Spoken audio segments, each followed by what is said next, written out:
All right, welcome everybody. I can see you all joining. Welcome to the webinar. We'll be going live shortly in about 2 minutes. Thank you for joining early. I hope you've got a comfortable place, something to drink. We'll be starting in about 2 minutes.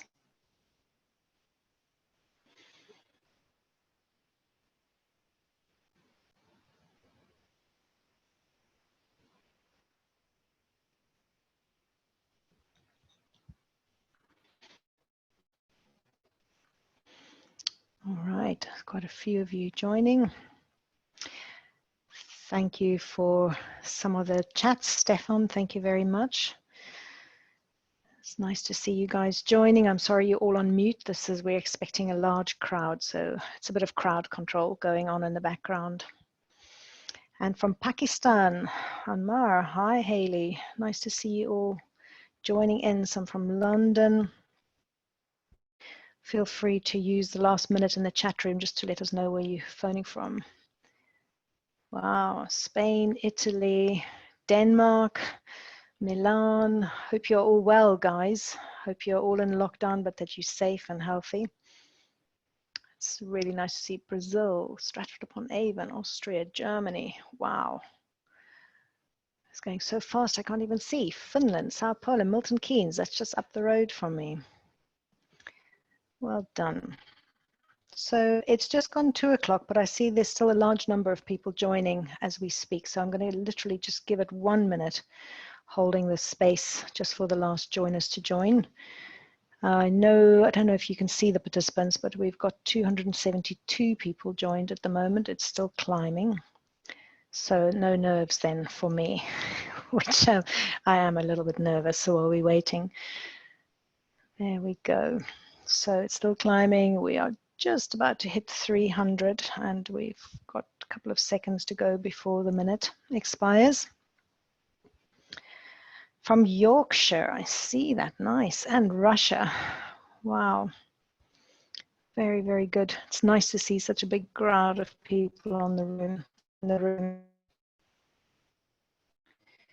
All right. So I think, Lauren, if you're okay, shall I start? It's gone 1 minute past, or do you think there's still quite a lot more? Shall I wait another minute? Hi, Ilze. Yeah, I think we're ready to get started. Okay, wonderful. Well, everybody, welcome to this webinar on moving to virtual learning, unlocking the power of online training. So my name is Ilze Lansdell-Zandvoort, and it's a real pleasure to be with you. And as I've said, at the moment, we've got 379 still climbing people on the call, as you can see from the chat, from all over the world. So I hope that you can all hear me clearly. Just need to have one health check. I am working from home, seeing that we are all in lockdown. Sometimes my bandwidth is slightly unstable, and if it gets too much, I'll turn the video off. And also, don't worry if you can't hear me. I will just wait for my warning signal to go away, and then I'll resume talking, so you shouldn't miss too much. So first of all, welcome to the call. I take it because you are on the call, you are familiar with Ashridge Hult, who's part of the largest private education company, EF Education First. So most of you are either familiar with EF or Hult Ashridge. And together as a private education company, we provide language training for all ages, cultural exchange programs, educational travel, but also executive education, which is the area I'm phoning from, and qualifications, of course. So credentials in the virtual space, and why I'm asked to do this is we've been working with online programs, blended programs, executive tailored virtual programs and blended programs probably since 2007. I also did my own doctorate degree fully virtually. So, you know, I come from an experience of both being a user as being a designer and facilitator of virtual programs. So hopefully we can share some of our best practice. And of course, we're also doing the apprenticeship level programs at the moment, which is 100% virtual. So hopefully we can offer you something today. What we are planning to do and what I'm hoping to cover with you today is to clarify some terminology when it comes to even the name of this webinar that you've signed up to. So we'll just take a few minutes to talk about terminology. And then I'd like to explore how we learn and how do we approach learning, particularly in light of the fact that we want to shift or move from face-to-face learning to the virtual environment. I would very much like to surface some of the fears or anxieties we hold as a group, as a collective, around shifting from face-to-face to virtual learning and maybe working as well. And then maybe challenge some of the assumptions or myths that might be present in the room. And then I'd like to end the session by offering you some top tips. So when I was asked to present or prepare for this, it was really difficult to come up with what would be the key message that I think would be helpful and pragmatic to all of you. So I'd like to share a key fundamental for virtual best practice, whether it's working or learning in the virtual space. And then a three-step framework that we've developed or that I've done, just thinking when we've helped our clients make that move as we've consulted with them, with the L&D and HR departments to try and make that shift, what we found really helpful, and hopefully that will be helpful to you as well. So what we're going to do, we've got 45 minutes in total. I will be spending in this 45 minutes, 35 minutes or so talking, with a good 10 minutes for Q&A at the end. To share some of our experience and best practice, as I said, from a range of exec clients as well as our apprenticeship programs, and working to address some of your concerns and hopefully to answer some of your questions as well. This is a health warning right up front to say that this 45-minute webinar cannot deliver a virtual learning experience, something we're very proud of doing at Ashridge. We've at the moment 512, keep going up, 512 participants on the call. There's just no ways we could make this experiential enough. So apologies up front that I can't have your videos, that I can't engage with you at this point. And that we won't be learning skills or practicing behaviors or creating connections or fostering dialogue at this point. But what I am hoping to do is that I can use it as a parallel process to talk about what you should be doing, and not in a 45-minute webinar. So one of the first things we find when we work in the virtual space, and when I mean synchronously, so together like this in synchronously online, we do need to contract with our participants how we work together. So in light of today, seeing that it's a short time frame and that there's a large number of you, 525 now, this is very much a one-directional broadcast. So hopefully you've signed up for that and you're willing to give your attention for 30, 35 minutes. And therefore we also follow the more traditional teleconference etiquette, which is you being muted, your cameras being off. You can see I'm kind of breaking the protocol a little bit by having my camera on there. And also what I do want to do is encourage you to ask questions. So you've got a Q&A icon. So if you move your mouse at the bottom of the screen, there's a black bar and there's Q&A in there. That's where we would like for you to pose your questions. And yes, I've seen a question. Are we going to be sharing the slides? Beth, you kind of reading my mind. The question, the slides will be shared with you as well as the recording. So if you've got any questions anywhere through the process, what I'd like you to do is raise it in the Q&A box. But also, if you can't hear me or if I'm talking too fast, which I tend to do when I get excited, please either raise your hand, which you can do by on the black bar, clicking on the participant list. So I see I've just been unstable, but only my internet. So click on the participant list and either raise your hand or tick the little green icon or put a note in the chat to Lauren just to say, could you just ask Ilze to repeat or something, and then I'll very happily be interrupted halfway through. So we are going to create a word cloud later today using Mentimeter. So if you haven't done that before, I'm encouraging you to get your phones handy, because a little bit later in the session, we're going to experiment with building a word cloud together using Menti. And then, of course, today's session is recorded, and anybody who's registered with an email address will get the link. Great. So there we go. If what I normally recommend is, I don't really like 45-minute webinars. I actually don't like 1-hour sessions either. We really recommend that you look for longer programs. So designing a learner journey. So either a modular journey that is blended, which has got asynchronous or stuff they do self-directed, as well as together in the virtual space. And when you work together in the longer space, we really suggest a minimum of 2 hours. And you'll be surprised how quickly 2 hours fly when you're working together with a group of people. And many people say, well, 4 hours is really, really long. Yes, it is, and you are tired at the end of it, but it is fantastic to practice skills, to get into deep conversation, or to do strategic work.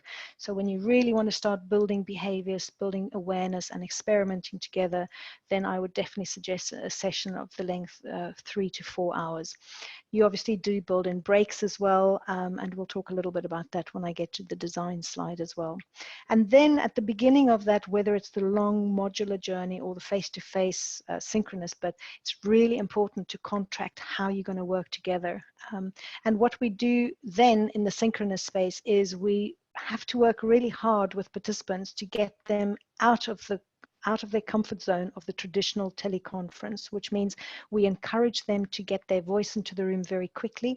As facilitators, we then design a process to hear from people very quickly, very early on, preferably using breakout rooms. So from a timing point of view, normally within 5 minutes of me speaking, I'd like to get everybody into breakout rooms, small groups, pairs, trios, whatever you need, just to get them talking, checking in with each other how they are, and then bringing them back to the main room. If you're working with smaller groups, normally 10 or 12, you could hear from everybody, but then please don't do like a creeping deaf. Try and find an exciting way just to get the voices into the room, but that eats a lot of your time as well, so be aware.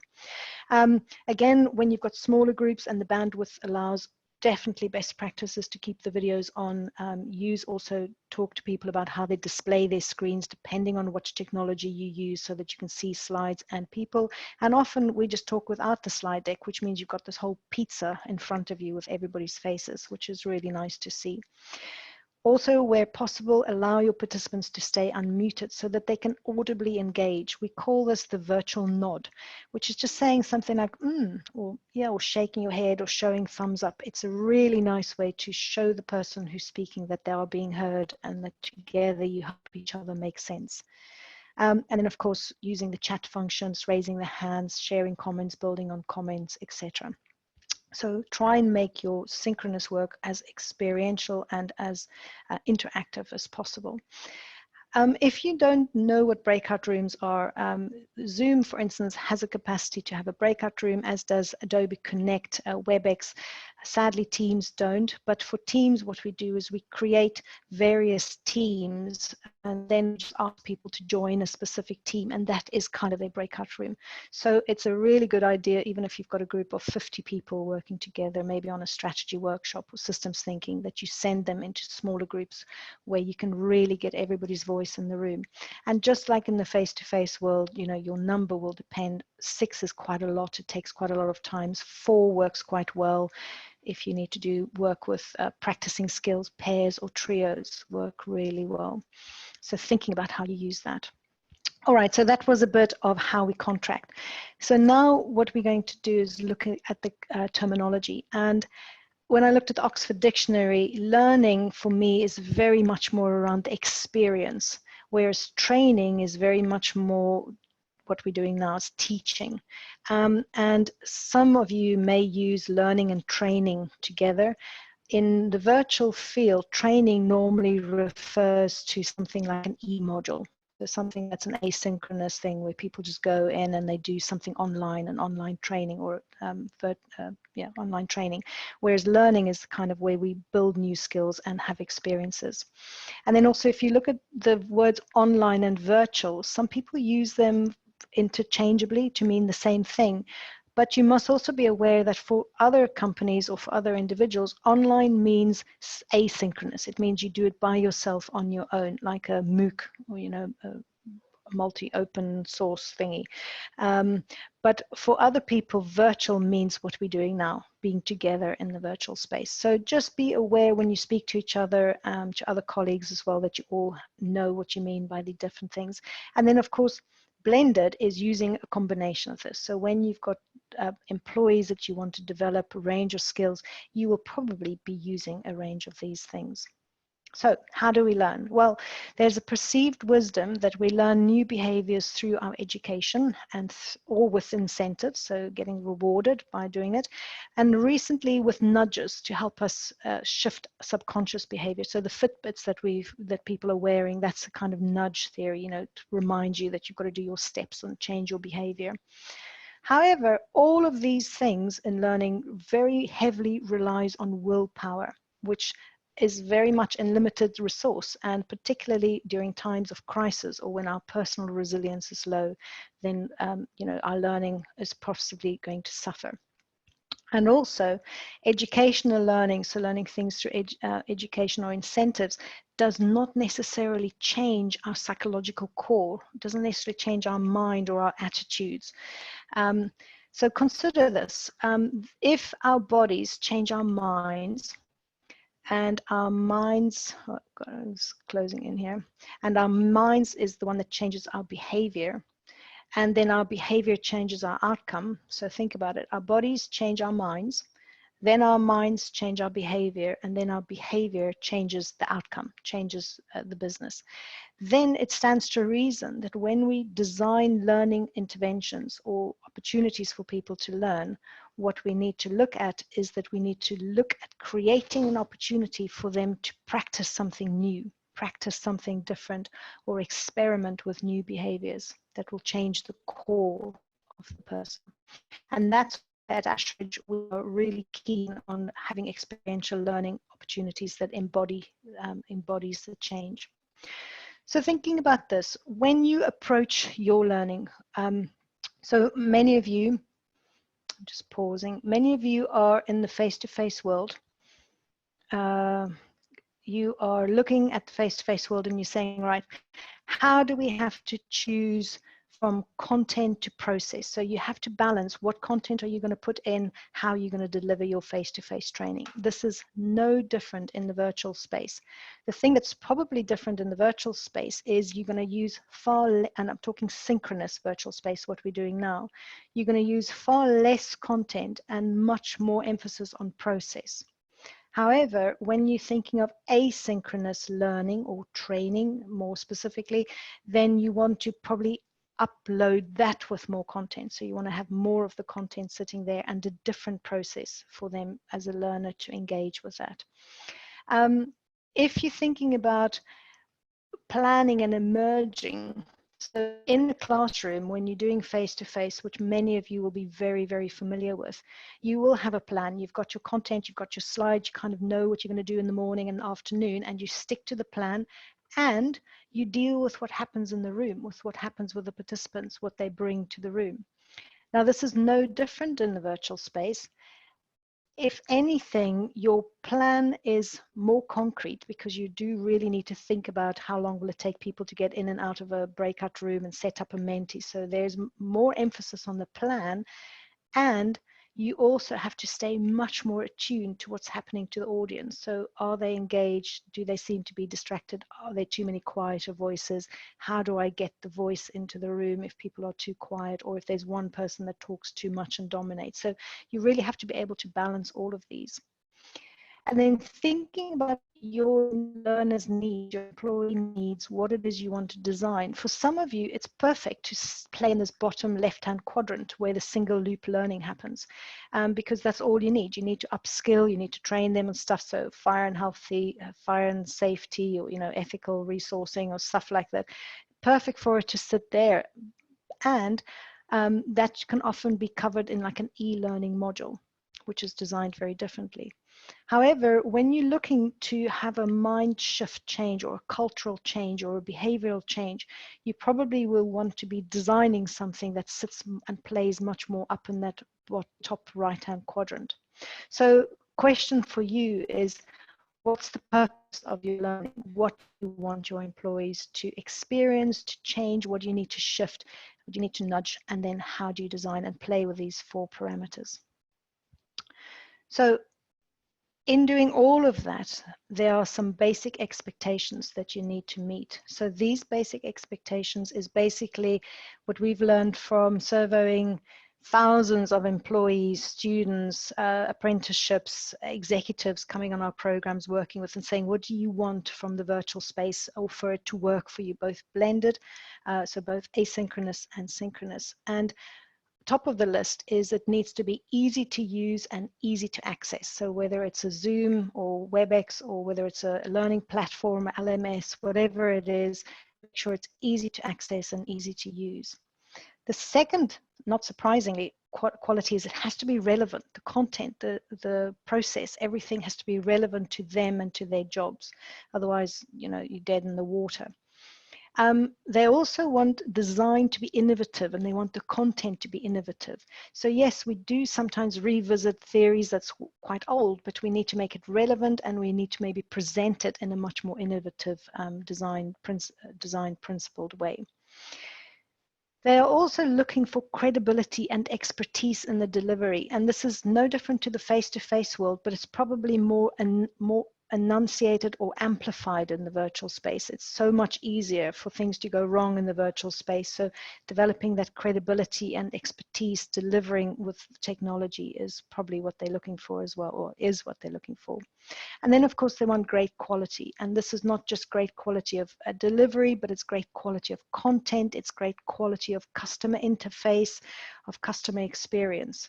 And there's a lot of competition out there, and YouTube, Netflix, all of this stuff. So what we see as great quality is constantly changing.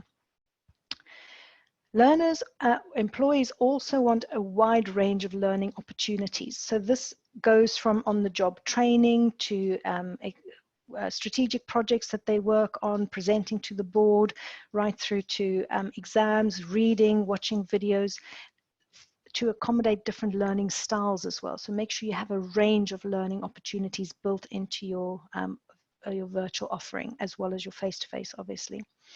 But not surprising for me that it's so low, but I think with our executive clients, this is much higher. So with executive education clients and with your employees, the opportunity to learn with each other, to collaborate, to talk about things, to make sense together, or to work from each other, to share best practice. As you've seen in the face-to-face world, this is probably the thing they enjoy the most. So make sure when you do build that into your program that there's an opportunity or a platform and time for them to have those dialogues, those discussions. And then effective technical support, making sure that if it's asynchronous and it's an LMS platform, that if they've got questions or they can't remember a password or something is not working, that there's someone to help them. Particularly relevant when you've got a global audience. So make sure you've got thinking about your helpline. Is it a centralized system? Is there a team of technical people who can assist your global learners so that they don't always have to wait for your central corporate office work hours? And also when you're working together synchronously like this. So we have 2 technical facilitators on today's call. We've got 570 participants now. So if there's any log-on issues and stuff, I certainly can't be dealing with that. So, it's good to have that effective technical support as well.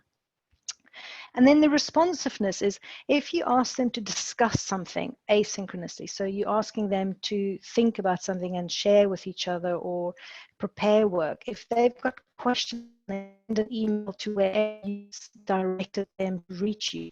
How long do you take before you get back in touch with them? Because if they're an employee on a journey with you, if they're on a modular journey with you and they are reaching out for input or questions, it's really good to have somebody on the other side who monitors all of these things. All right, and then also helpful and a clear pathway. This is very, very relevant for each session, but it's more relevant for people who's on a journey, especially if there's a lot of modules that they need to engage with and stuff. So really making sure that there's a clear structure and a clear spine, that everything's signposted really, really well. So I'm sure none of this comes as a surprise to anybody who's worked in L&D and HR, because this is not that different from face-to-face, but it's really good to know that some of these things are maybe new and maybe novel to you if you're going into the virtual world. So this is the time where we're going to be sharing with each other just a little bit around what are your biggest challenges that you have, or sorry, your biggest fears or concerns that you have about moving towards virtual learning. So I see very kindly Lauren has put it for us into the chat room. So you can either click on the link in the chat and that will take you straight to the page.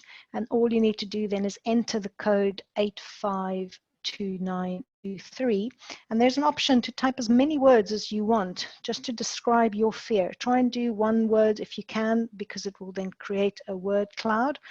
I'm going to give it a couple more seconds and then I'm going to share the screen, although actually it is in there at the moment.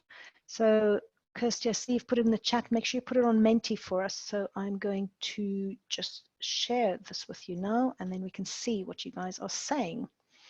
All right, so there you are. You're all very busy already. So technical issues, engagement, disengagement,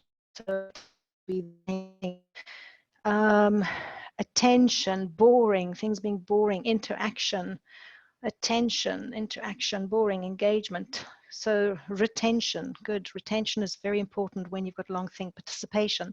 Fantastic. So I am going to just have a look at those and see.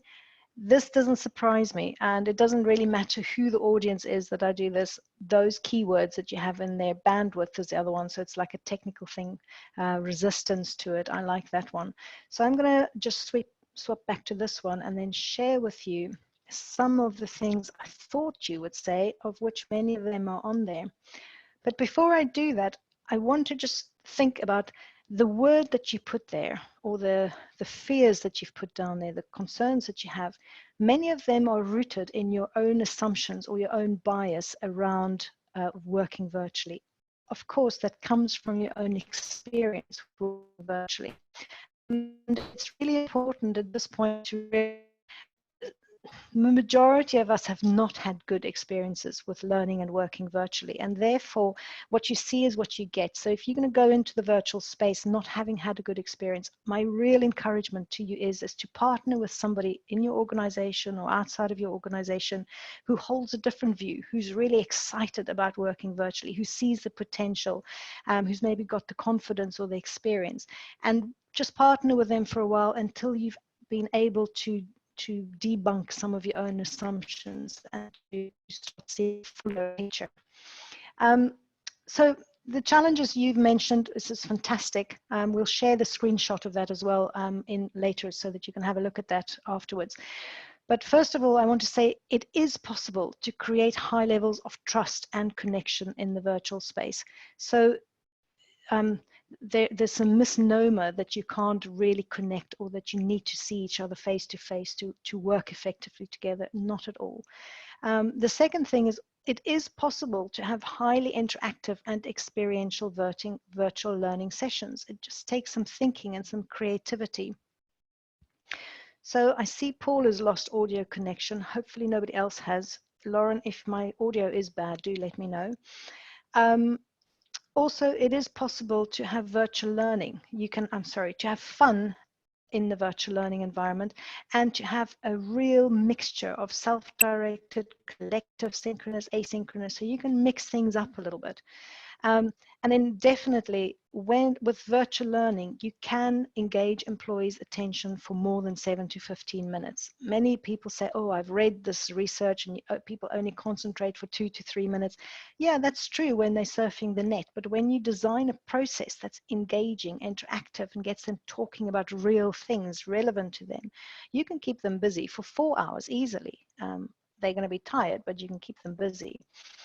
And then the other thing, delivering virtually or going on a virtual program is not necessarily the second best option. So many employees feel very hard done by when they get offered a place on a virtual program, because they really want to go to the hotel and they want to have the whole experience. So you have to work at changing that mindset to really upsell the benefits of virtual, and it doesn't have to be second best in terms of the learning. Granted, you might not have the nice hotels, and then, Ashridge is a fantastic place to come to, but the quality of the learning does not necessarily have to be second best. All right, and then the next one is delivering virtually is not necessarily cheaper. So many clients have this unrealistic expectation that to design and to deliver a virtual training leadership program, for instance, is going to be a cheaper option. It isn't necessarily, because the design might be more intensive. It might take much longer. You've still got to do the technical landscape audit and all of that stuff. But what it certainly is a more cost-effective option for yourself and also for participants in terms of time away from the office, the travel expenses, the accommodation, all of the rest. But in itself, to design it and to deliver it is not necessarily any different to designing and delivering a good face-to-face program. Oops. Don't know what I did there. Your technology platform do play a role, but they shouldn't dictate what you do. But they certainly will have some constraints, and sometimes you'll have to do a lot of work beforehand, first of all, to get that. And then employees do accept and they do appreciate virtual learning if it's done well. So hopefully that will help you. And then the last one I've left as a question. So anyone can deliver virtual training. Yes and no. So yes, but it takes different skills. You need to practice. So if you're fantastic in the face-to-face world, it doesn't really mean you translate well into the virtual space. You may need to work with your presence. You may need to work with your skill to do the virtual one, but it is possible to develop that. So I'm a great believer that it is possible to develop and that anyone can deliver with development. So what is my key top tip for you? In terms of balancing, it's really important to balance the task when you work with the virtual is understand what it is you want to achieve. What's the learning outcomes you want to get? What's the best process to design in order to get to that, both synchronous and asynchronous? And how do you connect with your participants, with your employees? How do you keep that connection from joining, so as they're joining, through the whole pre-work experience, post-work, the whole thing? And these are the three things that's really key. And at Ashridge, what we do is the reason we are able to create highly impactful virtual learning is because we are able to balance looking at the tasks, so looking at what the learning needs, aligning the learning objectives, the planning of the content and all of that, as well as looking at the relationship. These two tight enables us to also create a process that creates dialogue, thinking together, co-create and innovate. So all of those things. All right. So in terms of thinking of the hurdles that you want to do, I am going to turn off. I see somebody has said that there's a issue with audio, so I've turned my camera off, so hopefully that will help a little bit with audio. Thank you for that. So in terms of thinking about how do you implement it, it might be that you're sitting in an organization where you just don't understand how you can shift from face-to-face to the virtual world. And in that case, you have what we call a cognitive hurdle. Some of you, on the other hand, might find, you know what, we know what we need to do, but we don't have the right resources. We don't have the right people to do the design or to do the delivery, or we don't have the right technology to do this. So you might have a resource hurdle. Some of you might have a political hurdle, which means you have opposition from parts of the business, maybe from procurement, or I don't know, HR, whoever, saying, no, this is not the way to go, and no, that's not the technology to use, and that's something you need to overcome. Or others of you might have none of those, but you have a motivational hurdle. So you have people who's not minded to change, whether it is your HR and L&D people, or whether it's your business leaders or line managers or the actual participants themselves. It could be a blend of all of that. So how do you foster and sustain a cultural learning environment if you have some of these hurdles? So I would recommend a three-step process, and I'm noticing that we're coming to the end of my time. So I'm going to show you the process and know that you're going to have this as a resource to go through afterwards. But basically, as step one, I would say focus on the cognitive and the political hurdles. And then once you've understood through those, move on to the resource hurdle, and then move on to the motivational hurdle. And to help you with that, I've kind of come up with what are the best practice tips in order of doing this. So I'm just going to populate the screen. I'm not going to have a time to read through all of these, but you will get the slide. But the things in highlighted is what I would focus on. So as you start, really understand what technologies do you have, especially if you're a global organization? Don't just assume you can use Zoom or you can use Webinar or WebEx or whatever. Make sure you understand the technical remit within your global thing. When you design a program, make sure you have a spine. So make sure you have a really clear whether you are linking it to something like emotional intelligence or whatever you're linking it to, that you've got a spine that you can hang things off, that you can hang the asynchronous and the synchronous things off. And when you work in this space together, make sure that there's a rhythm or a pace that's suited to the learning outcomes. If you're working in a virtual session, like a 4-hour session, then this connect focus. So always connect with your participants, give them a focus, maybe one model, give them an opportunity to collaborate, make sure they can apply to their context, give them time to reflect, and then get them to commit to an action. So those things are really, really critical. And then, of course, thinking about how do you onboard them, how do you launch the program is really, really critical. And I'll share with you just one slide of how we do it in our apprenticeship degree program. So a really phenomenal onboarding process that takes sometimes months to get participants ready to engage in that, because as you rightly said in your fears, one of the biggest problems with the virtual long-term journey, so modular program, is people's commitment to drop off, and especially if it's only 2-hour blocks. You know, it's really easy to cancel a 2-hour block for something else. So the way you keep the engagement and the way you keep the attendance rates up is to make sure you've contracted with them and you have a really strong process of keeping them engaged and client management. In terms of the people, looking at your resources, it's really important that you have the right facilitators and administrators and designers in your organization to design and deliver these. But also make sure that not only for them, but particularly for them and for your participants, they need to know what's in it for them. It's very hard for face-to-face facilitators to completely swap to doing virtual delivery, because for many of them, they get their energy from being in the classroom. So you really need to understand what this shift for them will mean. And then when it comes to budget, only thing I can say there is design should drive cost. When you are constrained by a specific budget and you're trying to design it around the budget, chances are you let both elements really needed to deliver the learning outcomes. So we'll start with what are the learning outcomes we want to get, and then let that drive your design, and then that should determine your costs.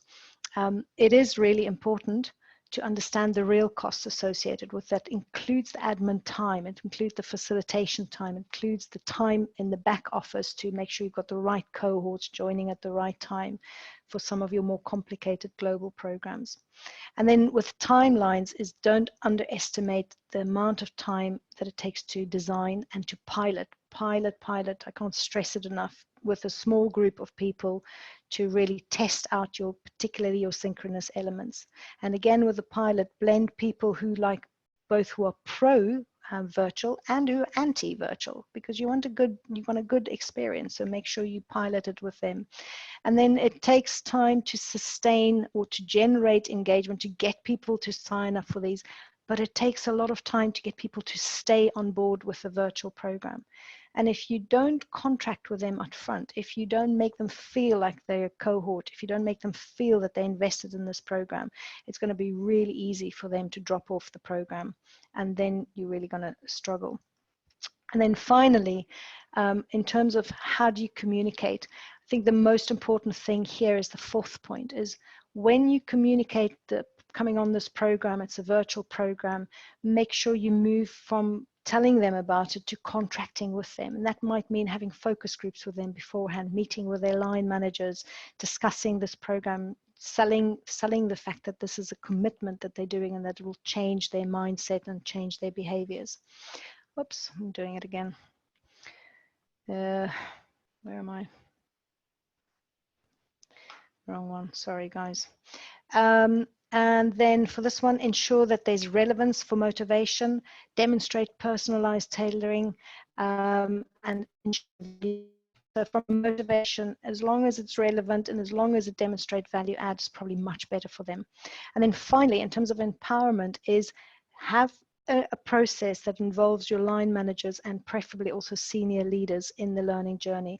This becomes probably more relevant in the virtual world, because we know that people often will think, oh, well, this is not so important. But if they can see that their line managers know about it, or that the senior leaders are engaged in it, it's much more likely to make them want to take part.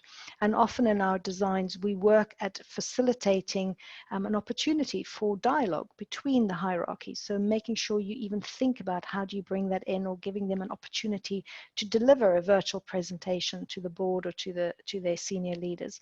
Really great motivation for participants.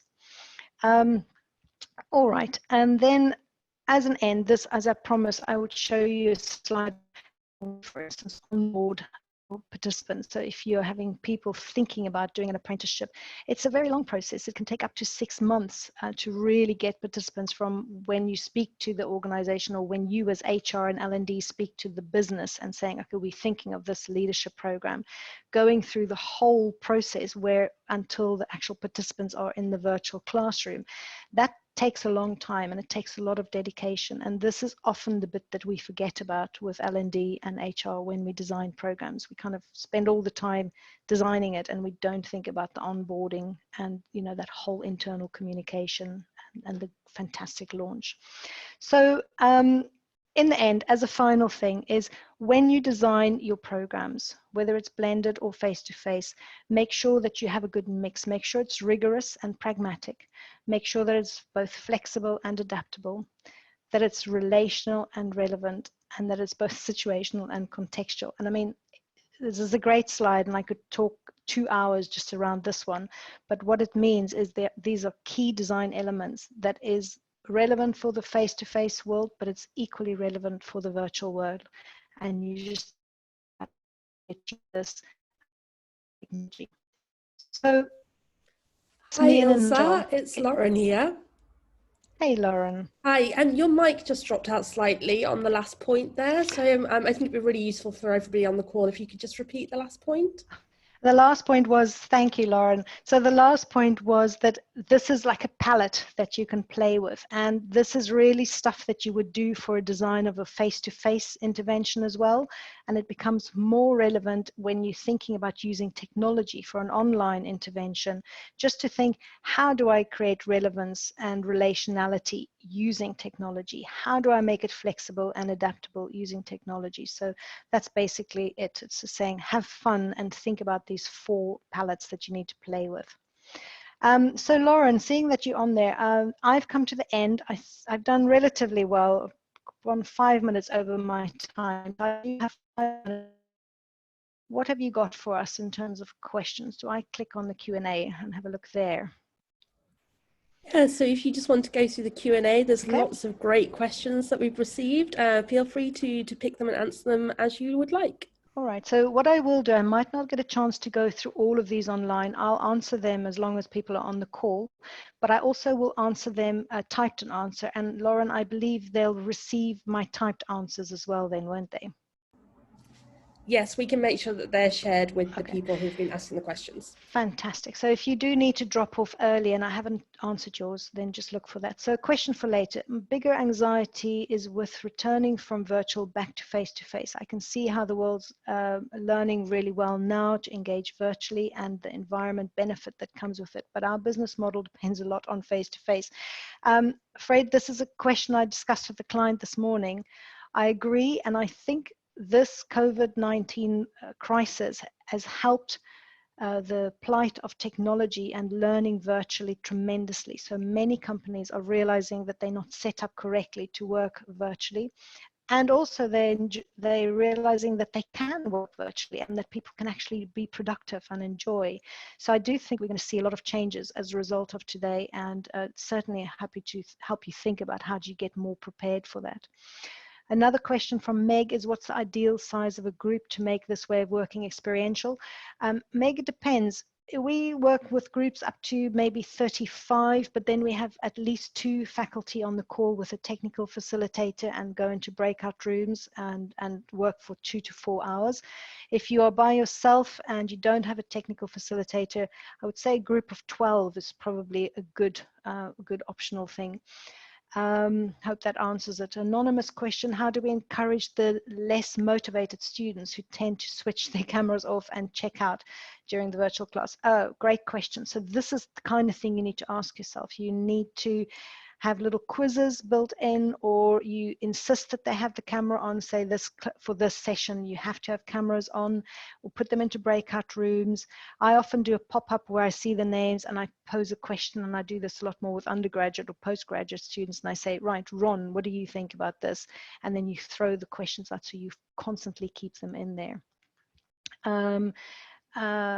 I see there was a question to share the Menti results. We are going to share those with you, but what I will do while I look at the question, I'll share that in the background so you can look at that while I look at the questions. All right, so another question we have from Sarah: is Zoom my favorite platform? Absolutely, by far, because it's much cheaper than WebEx and Adobe Connect. The problem for me with Zoom is that it doesn't allow you to post a question in the breakout room. About the design with that, and their whiteboard is a little bit clunky, but then most of them is. Having said that, some of the clients I work with really enjoy Blue Jeans as well, and they say that works really well. Teams is great, but it doesn't have the breakout rooms, but we've kind of got a way to work around it. But I like Zoom. I work with it a lot. How do you manage sound quality when working against traditional teleconference etiquette? Yes, so the sound quality is, we normally get them to stay on mute, but to constantly unmute themselves to talk. So just to become slick at unmuting and talking and nodding, and to use thumbs up when you know, if you can't do the audible nod. But if we're small groups, if we work in groups of 10 or less, everybody's normally unmuted. And then if they suddenly have a dog barking, we get them to close. Also, make sure you work in your organizations in a quiet space. So we contract with clients to say, when your participants join, they have to have a quiet space. Open plan office is terrible for joining virtual learning. So you normally have to have a quiet pod or a technical room where you can go and just work. And that's what we mean by doing a technical audit. If your whole world is shared office space, it's going to be really difficult for your employees to engage in a 4-hour virtual learning. So you might have to just make sure that they can work from home. I'm noticing that I've reached the end of the time, but I'm happy to carry on going through these questions. So a couple of people have joined, are leaving as well.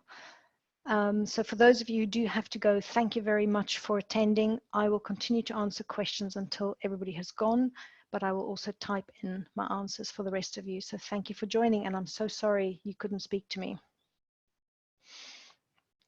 All right, so another question from Sharon. Is this in accordance with the ways in which neuroscience is developing? Yes, absolutely. So a lot of what we do in terms of experiential learning is talking about neural pathways, developing muscle memory, you know, practicing new skills. So we base a lot of our experiential learning design based on the new stuff on neuroscience, and also giving them an opportunity to be challenged, you know, to be emotionally aroused, not over challenge, but if you have an emotional reaction in the classroom, the learning tends to stick, and that's just part of neuroscience.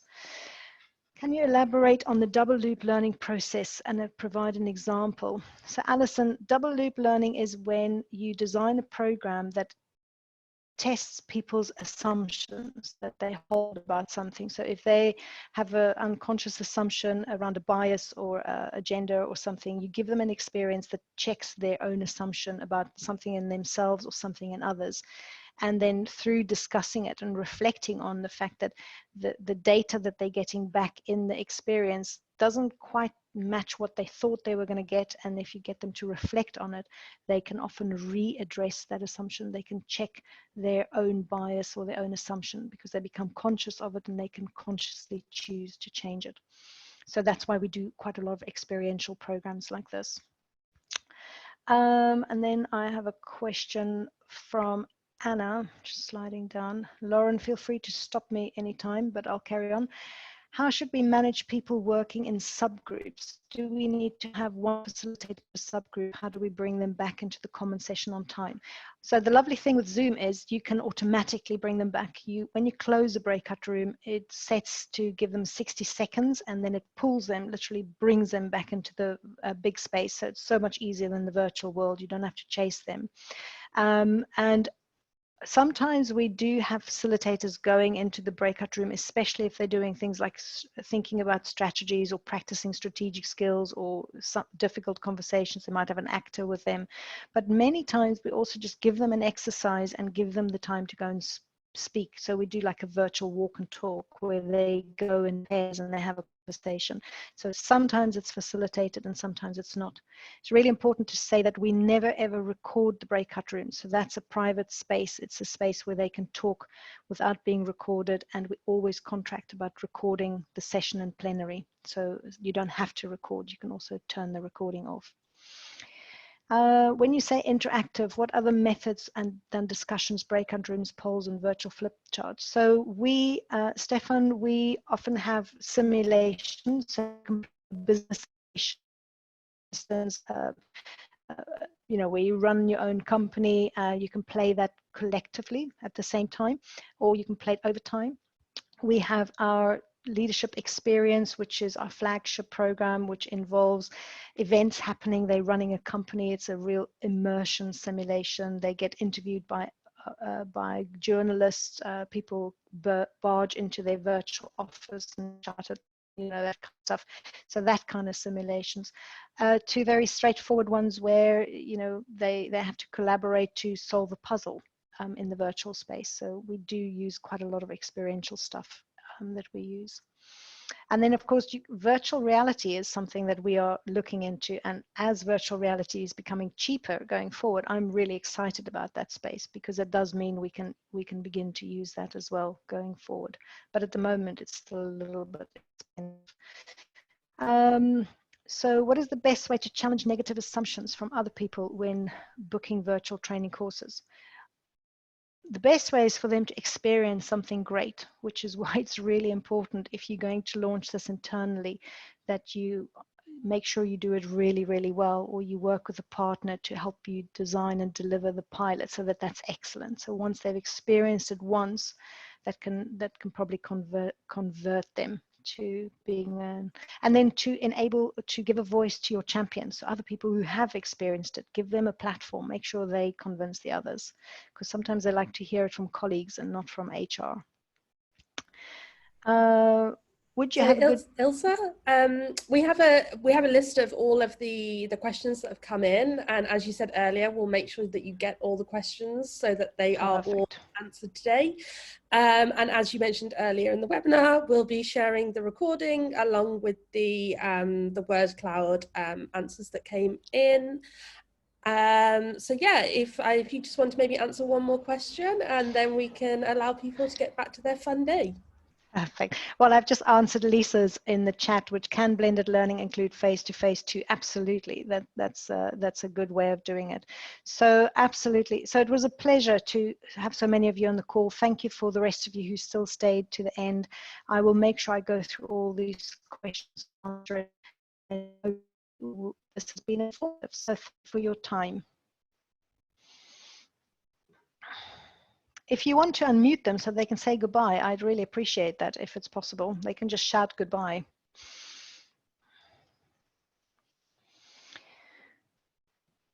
Or you can just type in the thingies. Thank you. I see all your thingies. Lena, Irana, Gabriel, Susie, thank you very much. Great. It's really strange for me not to be able to hear anybody. So it's good to see the chats coming in and that you enjoyed it. I'm really pleased.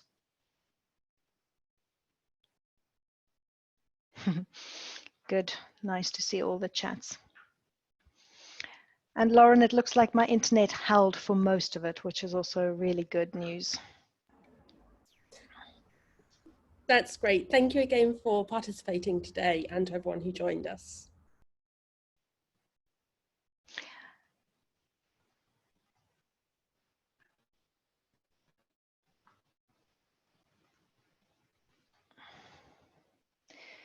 There we go. Actually, you know what? I didn't have your last slide up. I've just remembered.